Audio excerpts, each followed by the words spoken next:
శక్తి తైలాభిషేక ఆరాధన ఏప్రిల్ 22 మంగళవారం. సమయం ఉదయం 8 గంటల నుండి. స్థలం ఎస్ఆర్ గార్డెన్స్, ఈనాడు ఆఫీస్, వైరా రోడ్, వెలుగుమట్ల, ఖమ్మం.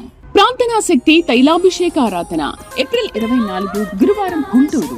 మొదటి ఆరాధన ఉదయం 7 గంటల నుంచి, రెండవ ఆరాధన ఉదయం 10 గంటల నుండి. స్థలం సీతారాం టౌన్షిప్ ఎదురుగా, housing board colony, Nallapadu road, Guntur. ప్రార్థనా శక్తి తైలాభిషేక ఆరాధన ఏప్రిల్ 29 మంగళవారం. సమయం ఉదయం 10 గంటల నుండి. Shri convention hall, CR Reddy women's college, Vatluru, Eluru. Yesayya నామములో మీకు వందనాలు తెలియపరుస్తూ ఉన్నాను. ఈ దినం కొరకు దేవుడి సిద్ధపరిచిన వాగ్దానాన్ని మనం స్వాధీనపరచుకుందాం. పరిశుద్ధ గ్రంథముల నుండి కీర్తన గ్రంథము 50వ అధ్యాయము 15వ వచనం ద్వారా దేవుడు మీ కుటుంబాన్ని దర్శిస్తూ ఉన్నారు. కీర్తన సామ్స్ 50 వర్స్ 15. కీర్తన గ్రంథము 50వ అధ్యాయము 15వ వచనం అండర్లైన్ చేసుకోండి. నేను చదువుతున్నాను. ఆపత్కాలమున నీవు నన్ను గూర్చి మొర్రపెట్టుము, నేను నిన్ను విడిపించెదను, నీవు నన్ను మహిమపరచెదవు. ఇందులో రెండవ మాట, నేను నిన్ను విడిపించెదను. పరలోకం నుండి శాంక్షన్ అయినటువంటి మాట, నేను నిన్ను విడిపించెదను. అమ్మ బాబోయ్, ఇన్ని కష్టాల్లోంచి ఎవరు విడిపిస్తారు నన్ను? ఇన్ని బాధల్లో ఉన్నాను, నా వల్ల కావట్లేదు. భగవంతుడా, ఏంటి పరీక్ష నాకు?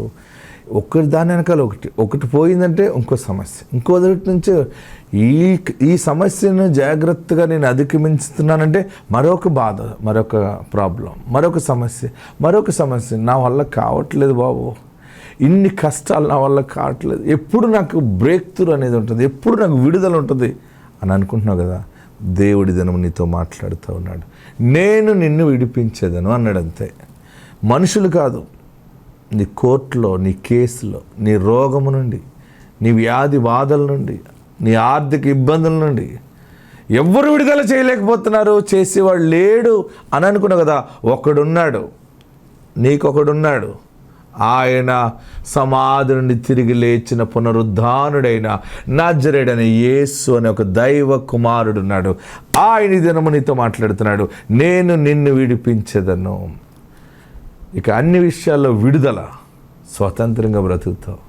అమ్మయ్య, అసలు ఎంతకాలానికి నాకు నెమ్మది కలిగింది, ఇంతకాలానికి అప్పులన్నీ తీరిపోయాయి. ఎప్పుడు ఎవరికి వడ్డీ కట్టాలి, ఎలా కట్టాలి, ఇక్కడ తెచ్చి అక్కడ తెచ్చి ఇక్కడ, ఈ వడ్డీ తెచ్చి మళ్ళీ వడ్డీకి తెచ్చి మళ్ళీ ఆ వడ్డీకి వడ్డీ కట్టి నాకు మెంటల్ ఎక్కిపోతుంది అనుకుంటున్నా చూడు. అమ్మాయ, అసలు ఏంటి, ఎలా కట్టాను, ఆ వడ్డీలో ఎలా కట్టాను, ఎలా తీర్చాను, ఎలాగ అందరికీ దండాలు పెట్టాను అని నువ్వు జ్ఞాపకం చేసుకుని ఆశ్చర్యపోతుంటావు. అసలు ఆ రోజులు ఎలా గడిచినాయి? ఒక రోగము, ఈ రోగం తర్వాత హాస్పిటల్కి వెళ్తే మరలా ఇంకొకటి కూడా ఆపరేషన్ చేయాలంటారు. అది తర్వాత మళ్ళీ ఇక్కడ కాదు, మరి వేరే చోటుకి వెళ్ళాను. ఇలాగ రోగంతో తరమబడ్డాను. అసలు నాకు ఎంతో ఎప్పుడు విడుదల ఉంటుందో అనుకున్నాను. అసలు దేవుడు నాకు ఎంత మంచి ఆరోగ్యం ఇచ్చాడు. ఎగిరి గొంతులు వేసి దేవుని సన్నిధిలో నువ్వు సాక్షిగా ఉండబోతున్నావు. దేవుడు నీకు విడుదల ఇస్తున్నాడు. బంధకాల నుండి విడుదల. బిడ్డ కోసం ఏడుస్తున్నావు, ఎప్పుడు నా బ్రతుకు, నా బిడ్డలు ఎప్పుడు బాగుంటారా, ఎప్పుడు చూస్తానా, ఇంక చూడనేమో, ఇదేనేమో అనుకుంటున్నావు కదా. నీ బిడ్డలు మంచిగా సెటిల్ అవటం నువ్వు చూస్తావు. బంగారు స్థానంలో ఉంటారు. నువ్వెంత ఏడుస్తున్నావో నీ కన్నీళ్ళు ముత్యాలుగా మారుతాయి. చనిపోవాలని అనుకోకు, తిండి మానే, బెంగగా ఉండకు. దేవుడు నీ పక్షంగా ఉన్నాడు, నీకు విడుదల ఇస్తున్నాడు. నేనే నిన్ను విడిపించేదనని మాట్లాడారు. ఆత్మ తోడుండును గాక. ఆమేన్. వాక్య భాగంలోకి వెళ్దాం ప్రియులరా. జీవం గల దేవుని సన్నిధానంలో కొద్ది నిమిషాలు దేవుని వాక్యాన్ని ధ్యానం చేసుకుందాం. ఇర్మియా గ్రంథం 31వ అధ్యాయము 17వ వచనం చదివి సహాయం చేయండి. బైబిల్ గ్రంథం ఉన్న వారందరూ తెరవండి. ఇర్మియా గ్రంథము 31వ అధ్యాయము 17వ వచనం. అందరూ కూడా బైబిల్ తెరవండి. Jeremiah chapter 31 verse 17. ఎస్, చదవండి. రాబో కాలమునందు నీకు మేలు కలుగునను నమ్మిక ఉన్నది. నీ పిల్లలు తిరిగి తమ స్వదేశమునకు వచ్చెదరు. ఇదే యెహోవా వాక్కు. అందరూ చెప్పాలి నాతోటి ఈ మాట. రాబో కాలమందు నీకు మేలు కలుగునను నమ్మిక ఉన్నది. నీకు మేలు కలుగునను నమ్మిక ఉన్నది, నీ పిల్లలు తిరిగి తమ స్వదేశమునకు వచ్చెదరు. ఇదే యెహోవా వాక్కు. మీకు ఏం జరుగుతుందో కొంతమందికి ఏం తెలియట్లేదు కదా. ఏంటో ఎర్రిదానిలాగా వెళ్ళిపోతున్నాను ప్రార్థనకి, ఎవరు ఏది చెబితే అటు వెళ్ళిపోతున్నాను, ఎర్రోడ్లాగా వెళ్ళిపోతున్నాను అనుకుంటున్నావు కదా. ఏది చేసినా వాగ్దానాలు ఉన్నాయి. ప్రార్థనకు వెళ్ళినప్పుడల్లా పాస్టర్ గారు ఏమో ఇది జరుగుతుంది అది జరుగుతుందని చెప్తున్నాడు, నాకు ఇంకేం జరగలేదని అనుకుంటున్నావేమో. ఏది ఎవరో దగ్గరికి వెళ్ళినా ఏం జరగలేదు అని బాధపడుతున్నావేమో. ఒకవేళ జరిగినా నీకు అంత తృప్తిగా లేదేమో, భయపడుతున్నావేమో. నీ అవిశ్వాసాన్ని ప్రభు చూచారు, నీ భయాన్ని ఆందోళన ప్రభు చూశారు. ఒక శుభవార్త ఏంటంటే నీకు రాబో కాలమందు మేలు కలుగును. మీరు చాలామంది పోయే కాలమే కానీ ఇంకా నాకు వచ్చే కాలం ఏముందని అనుకుంటున్నావేమో, కాలు చాపి కూర్చున్నావేమో. బీపీ వస్తే అయిపోతుందా నీ జీవితం? షుగర్ వస్తే అయిపోతుందా? ఏమండి, తలపోటు వచ్చింది అనుకోండి, కడుపులో కంతి పెరిగిందని అయిపోయింది అది చరిత్ర? ఆపరేషన్ అయిపోయింది, నా పని అయిపోయింది అనుకుంటున్నావా? లేకపోతే ఎన్ని చేసినా ఎటు చూసినా ఏ దారి కనబడట్లేదు, ఇంకా చివరికి నాశనమే, ఇంకా కరువులో ఉన్నాం, ఎటు అప్పు పుట్టట్లేదు, అనుకున్నది ఏది జరగట్లేదని ఏడుస్తున్నావు కదా. ఇక ఏది జరగదేమో, ఇంతేనేమో అనుకుంటున్నావు కదా. పరలోకమందున్నవాడు నీ వైపు చూసి మాట్లాడుతూ ఉన్నాడు, నీకు మేలు కలుగుచున్నది, నీకు మేలు కలుగుచున్నది. ఎప్పుడు కలుగుతుంది? రాబో కాలం అంటే ఇప్పుడు. దీన్ని నేను ప్రార్థన చేసుకున్నాక దేవుడు నాకు ఒక విషయాన్ని ఎక్కువ సమయాన్ని తక్కువ సమయంగా చెప్పమన్నట్టు. మీకు రాబో కాలం అంటే కొన్ని సంవత్సరాలకో కొన్ని నెలలకో అనుకోవచ్చు మీరు, లేదా కొన్ని వారాలకో అనుకోవచ్చు. ఎప్పుడు జరుగుతుందో చెప్పనా? సరిగ్గా ఏనండి, ఉదయకాలం రండి, దగ్గరికి వచ్చింది. ఇదే కాలం ఇది. సాయంత్రం ఏంటి? ఉదయం తర్వాత, మధ్యాహ్నం తర్వాత, రేపు. విశ్వసిస్తే విత్ ఇన్ ఫ్యూ అవర్స్లోనే నీకు మేలు కలిగే కాలం వస్తుంది. అక్కడ ఇశ్రాయేలీయులకి చెప్పిన సందర్భం వేరు. పరిశుద్ధాత్ముడు ఈ దినాన్న నీ కొరకు లాంగ్గా ఉన్నదాన్ని షార్ట్ చేశాడు. ఈ కొన్ని అవర్స్ అన్న నువ్వు విశ్వాసంతో ఉండవు, నీకు మేలు కలుగుతుంది, నీ పిల్లలకి మేలు కలుగుతుంది, నీ ఇంట్లో మేలు కలుగుతుంది.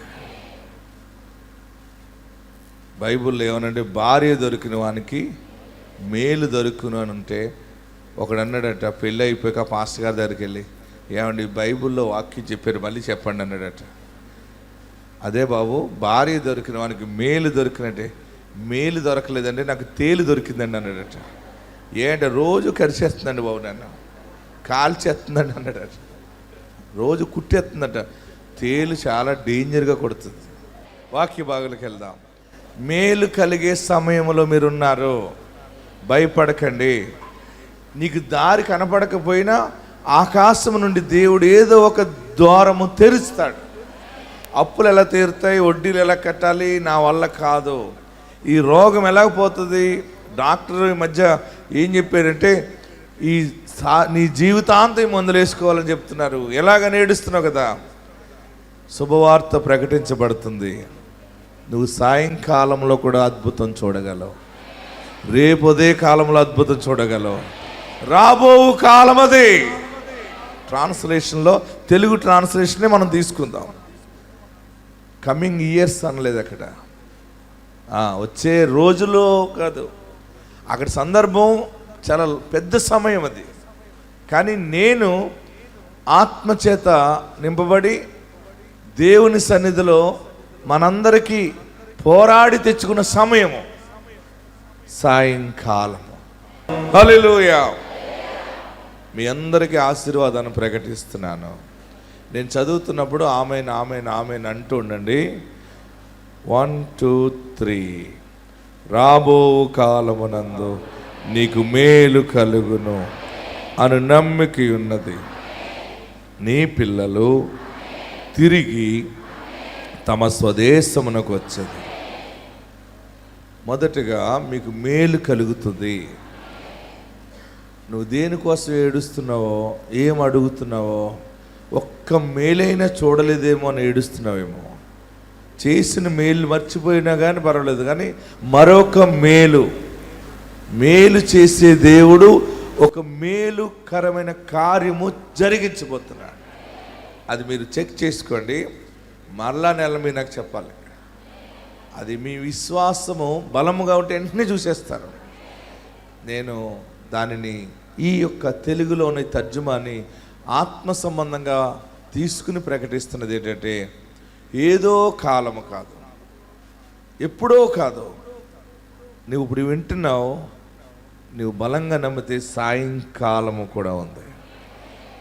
ఇంకా విశ్వాసం అటు ఇటువంటి రేపు ఉదయకాలం ఉంది. ఒకవేళ నీ విశ్వాసం అంతంత మట్టుకుంటే కొంచెం టైం పడుతుందేమో, కానీ మేలు మాత్రం దేవుడు చేస్తాడు.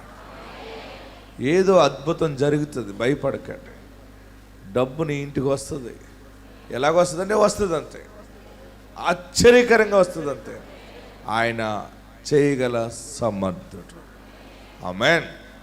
ప్రియులరా, ఇంకొక మాట ఏమన్నాడంటే, నీ పిల్లలు తిరిగి తమ స్వదేశమునకు వచ్చారు. ఇశ్రాయేలీయులు చెదిరిపోయిన వారు తిరిగి వస్తారని అక్కడ చెప్పాడు.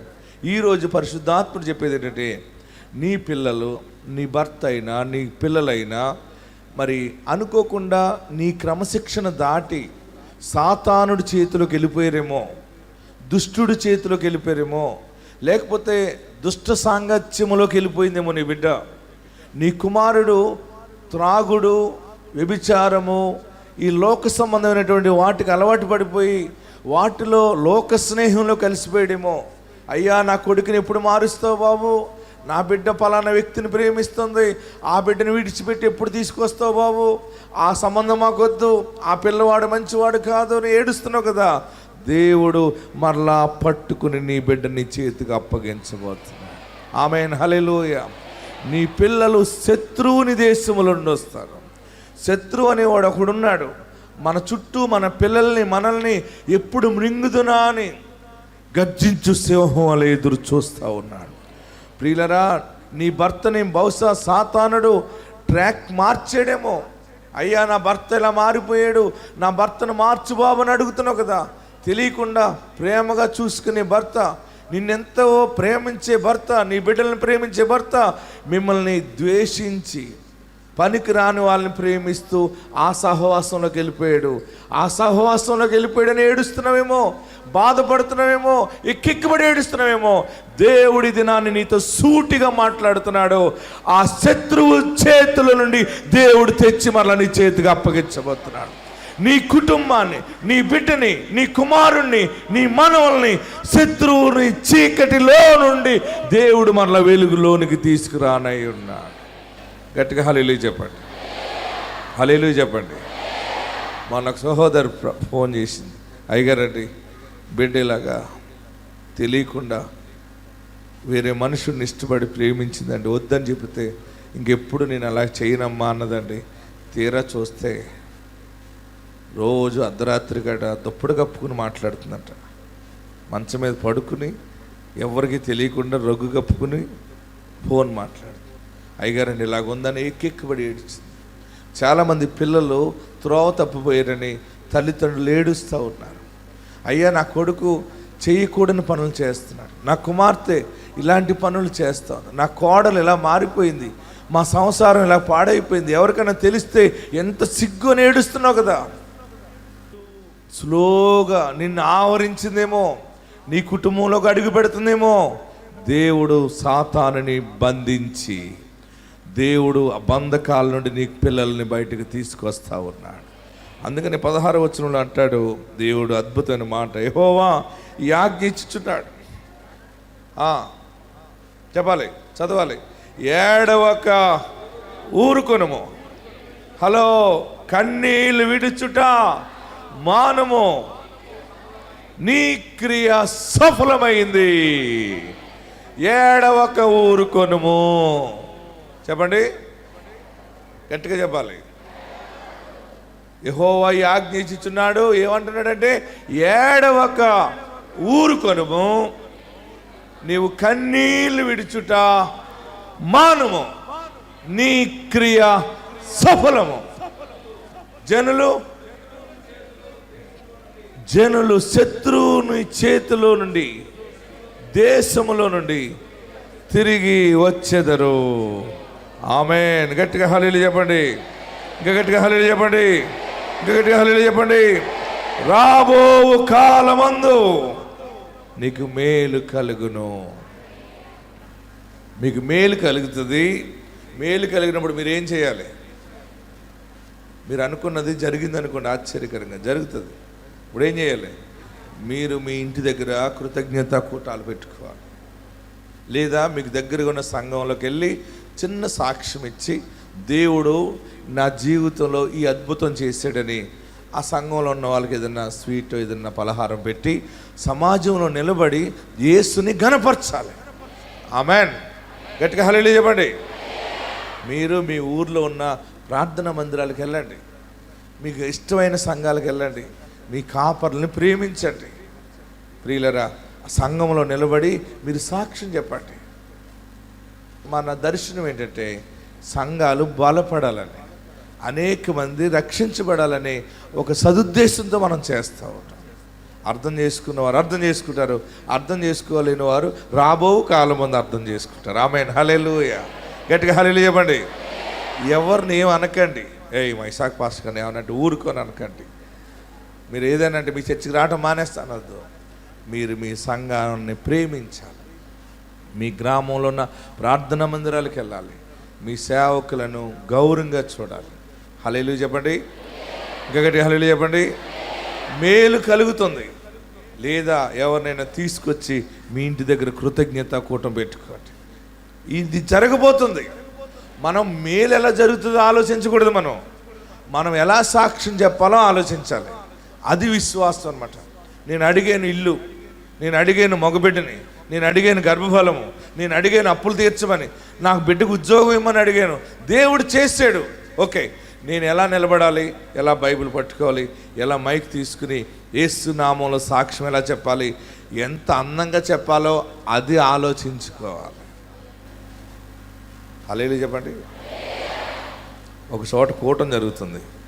ఆ ఇల్లు గల, నేను అన్నాను ఇంటి గల యజమానురాలు వచ్చి సాక్ష్యం చెప్తుంది, అప్పుడు వాక్యం చెప్తానన్నాను. ఆమె ఎప్పటికీ రావట్లేదే, బయటికి రావట్లేదు. అప్పుడే వెళ్ళింది లోపలికి. ఎందుకు రావట్లేదు అని చూస్తే అలా ఆయన వెళ్ళాడు.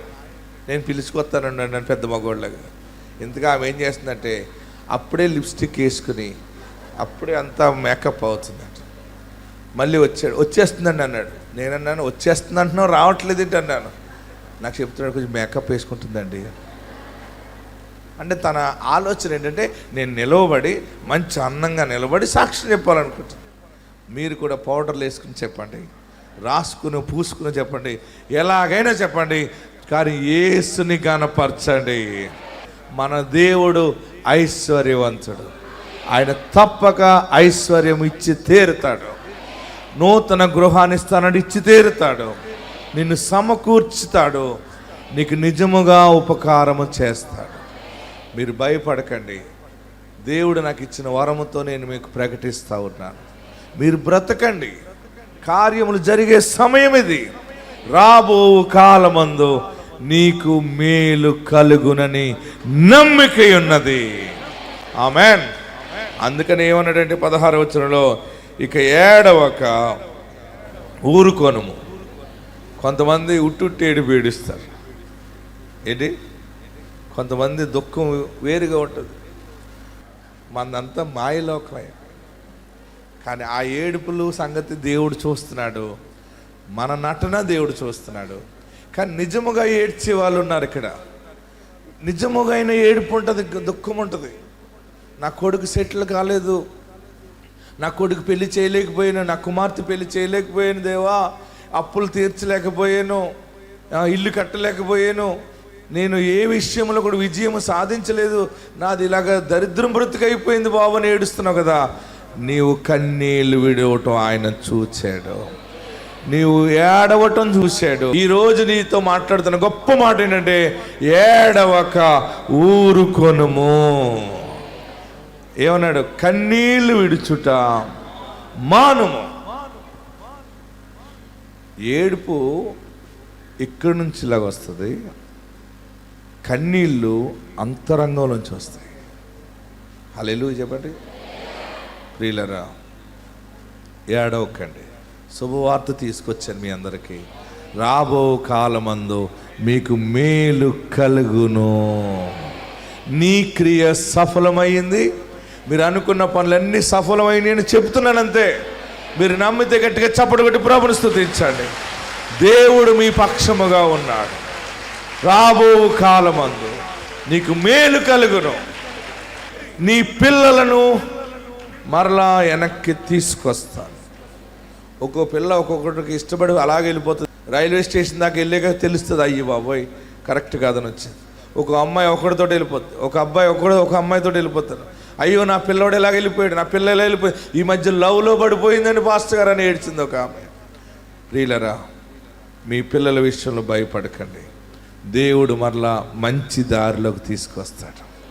మీ భర్తలు చెడిపోయారని బాధపడకండి, మరలా మీ భర్తలు మంచి దారిలోకి వస్తారు. మీ భార్యలు చెడిపోయారు, ఈ మధ్య ఎవరితోనూ మాట్లాడుతున్నాను అనుమానం పెట్టుకోకండి, దేవుడు మరలా మంచి దారిలో తీసుకొస్తాడు. రాబో కాలమందు మీకు మేలు కలుగును. అందరూ లేచి నిలబడి కళ్ళు మూసుకున్నట్లేదు మనం ప్రార్థన చేద్దాం. ఎక్కడున్నవారు అక్కడ లేచి నిలబడి 2 చేతులు ఆకాశం వైపు చాపి, ఇదిగో వాగ్దానం ద్వారా పుట్టిన దైవజనుడి ద్వారా నువ్వు ప్రకటించావు, నువ్వు మంచి వర్తమానం నాకు ఈరోజు ఇచ్చావు, నేను బ్రతికే మాట చెప్పావు బాబు. ఏం మేలు కలుగుతుందో నాకు తెలియదు, కానీ తన యందు భయభక్తులలో వారికి తాను దాచిపెట్టిన మేలు ఎంతో గొప్పది. తాను దాచిపెట్టిన ఆశీర్వాదము ఎంతో గొప్పది. అది కంటికి కనబడదు, చెవికి వినబడదు, హృదయమునకు అగోచరము. మేలు కలుగుతుందని నమ్మితే 2 చేతులు ఆకాశం వైపు చాపి గట్టిగా చప్పట్లు కొట్టి ప్రభుని స్తుతిస్తూ, చెయ్యక ముందే మేలు చేసాడని నమ్మి విశ్వాసముతో చప్పట్లు కొడుతూ గట్టిగా కేకలు వేయండి. హల్లెలూయా చెప్పండి. దేవుడు కార్యము జరిగించనై ఉన్నాడు. దేవుడు కార్యము జరిగించి ఉన్నాడు. ఆయన నీ విశ్వాసమును చూశాడు, నీవు కన్నీళ్లు విడుచుట చూశాడు, ఏడవటం చూశాడు. ఇక ఊరుకొనుము, ఏడవక ఊరుకొనుము, కన్నీళ్లు విడుచుట మానము. నీ బిడ్డలు శత్రువుని చేతిలో నుండి బయటకు వస్తారు.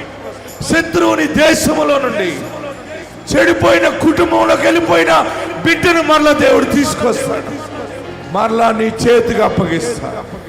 నమస్కరించండి, అందరూ నమస్కరించండి, తలలు పైకెత్తి ప్రార్థన చేయండి. యేసయ్యా, నాతో మాట్లాడేవు బాబు.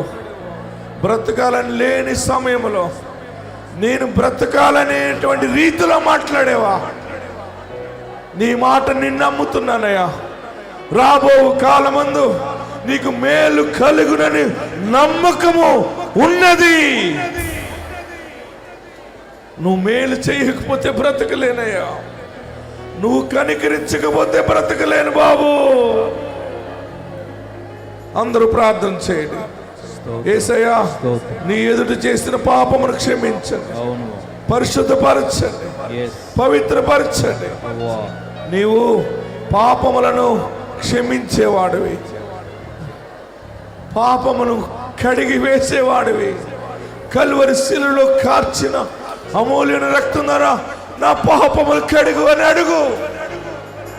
పాపము నీ చేతిలో ఉండుట చూచి దానిని విడిచిన ఎడలా, నీ ఇంటిలో నుండి దుర్మార్గతను కొట్టివేసిన ఎడలా నీవు నిశ్చయము నిర్దోషివై ధైర్యముగా ఉందువు, నీ దుర్దశను మరిచెదవు. అందరూ 2 చేతులు పైకెత్తి నా చేయి పట్టుకో యేసయ్యా. తెలుసో తెలియక తప్పు చేశాను, తెలుసో తెలియక జారిపోయాను. నన్ను నువ్వు పట్టుకో, నన్ను నువ్వు నడిపించు, నాకు నీవు ఆధారముగా ఉండు బాబు. నీవు తప్పుదారి లేదయ్యా. నిన్ను గుండె నిండా స్వీకరిస్తున్నాను, నా దేవుడిగా స్వీకరిస్తున్నాను, నా రక్షకుడిగా స్వీకరిస్తున్నాను. నాకు న్యాయము జరిగించు బాబు, న్యాయము జరిగించు బాబు, న్యాయము జరిగించు. ప్రార్థనా శక్తి తైలాభిషేక ఆరాధన ఏప్రిల్ 22 మంగళవారం. సమయం ఉదయం 8 గంటల నుండి. స్థలం ఎస్ఆర్ గార్డెన్స్, ఈనాడు ఆఫీస్, వైరా రోడ్, వెలుగుమట్ల, ఖమ్మం. ప్రార్థనా శక్తి తైలాభిషేక ఆరాధన ఏప్రిల్ 24 గురువారం, గుంటూరు. మొదటి ఆరాధన ఉదయం 7 గంటల నుంచి, రెండవ ఆరాధన ఉదయం 10 గంటల నుండి. స్థలం సీతారాం టౌన్షిప్ ఎదురుగా, housing board colony, Nallapadu road, Guntur. ప్రార్థనా శక్తి తైలాభిషేక ఆరాధన ఏప్రిల్ 29 మంగళవారం. సమయం ఉదయం 10 గంటల నుండి. Shri convention hall, CR Reddy women's college, Vatluru, Eluru.